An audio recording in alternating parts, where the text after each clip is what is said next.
এই সরকার একটি অন্তর্বর্তীকালীন সরকার, অর্থাৎ একটি নিরপেক্ষ সরকার কিছুদিনের জন্য। তারা একটা অবাধ সুষ্ঠু নির্বাচন নিশ্চিত করতে চায়। কোনো রাজনৈতিক দল এটাকে আরও জটিল করে দিলেন। পিআর পদ্ধতি, তারপরে গণভোট আগে পরে। এখন নির্বাচন বিশেষজ্ঞরা বলছেন যে গণভোটের কোনো আইনি ভিত্তি নেই। তো যাই হোক, তারপরেও সব রাজনৈতিক দল প্রত্যেকের যাতে ইনক্লুসিভ, সবাই একত্রিতভাবে নির্বাচনে অংশগ্রহণ করে, সব রাজনৈতিক দল মিলে ঠিক আছে গণভোট চাচ্ছেন, তো সেটা গণভোট হোক, ভোটের দিন একসাথে ভোট হবে। কিন্তু এটাও তো মানুষের কাছে প্রশ্ন থেকে যাবে যে গণভোটের মাধ্যমে মানে আইনি একটা স্যাংশন ছাড়া আপনি যখন কোনো একটা মানে আইনি কোনো কাজ করতে যাবেন, সেইটার যদি আবার আইনি ভিত্তি না থাকে, তাহলে তো এটা মানে ভবিষ্যতের জন্য সংকট তৈরি করে। এই যে গনি মিয়ার মতো মানুষ আজকে ক্ষুধার্ত, এই ক্ষুধা নিবারণের জন্য বর্তমান সরকার প্রথমেই তো অনেক পদক্ষেপ নেওয়া উচিত ছিল। ডেঙ্গু এবং চিকনগুনিয়া মহামারীর আকারে বিস্তার করেছে, এইটা প্রতিরোধ করার জন্য প্রথমেই তো সরকারের দায়িত্ব নেওয়া দরকার ছিল, রাজনৈতিক দলগুলো কথা বলা দরকার ছিল।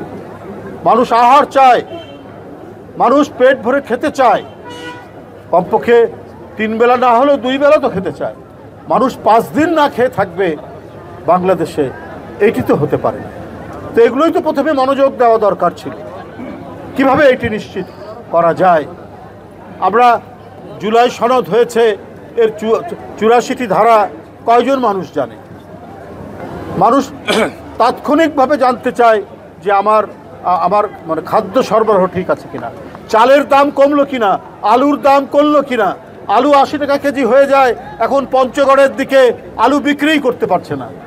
এমন হয়েছে যে কৃষক যে উৎপাদনে খরচ হয়েছে, সেই উৎপাদন খরচই তুলতে পারছে না। এই জন্য একটা সমন্বিত পলিসি থাকলে পরে কৃষকরা আজকে মাটির সাথে এইভাবে মিশে যেত না। তখনও এমন দাম বাড়ে যে যারা অল্প আয়ের মানুষ, স্বল্প আয়ের মানুষ, তারা কিনতে পারে না, চাল কিনতে পারে না, আলু কিনতে পারে। আবার হঠাৎ করে এমন দাম কমে যায় যে কৃষক আবার ধ্বংস হয়ে যাওয়ার উপক্রম হয়। এটাই একটি রাষ্ট্রের সত্যিকারের জনবান্ধব সরকারের একটি নীতি এবং নমুনা, যে তারা কৃষককে বাঁচাবে, শ্রমিককে বাঁচাবে, নিম্ন আয়ের মানুষকে বাঁচাবে, ক্ষুধার্ত মানুষকে বাঁচাবে। এইটাই হচ্ছে সত্যিকার অর্থেই আপনার গণমুখী একটি সরকারের তার বৈশিষ্ট্য। এই ধরনের মানুষের কাছে, গনি মিয়ার মতো মানুষের কাছে আমরা এসেছি, তার সাথে থাকবে এবং বিএনপি থাকবে, বিএনপি পরিবার থাকবে, এবং যে এই পরিবারের যিনি প্রধান পৃষ্ঠপোষক, বিএনপির ভারপ্রাপ্ত চেয়ারম্যান, আজ গণমানুষের নেতা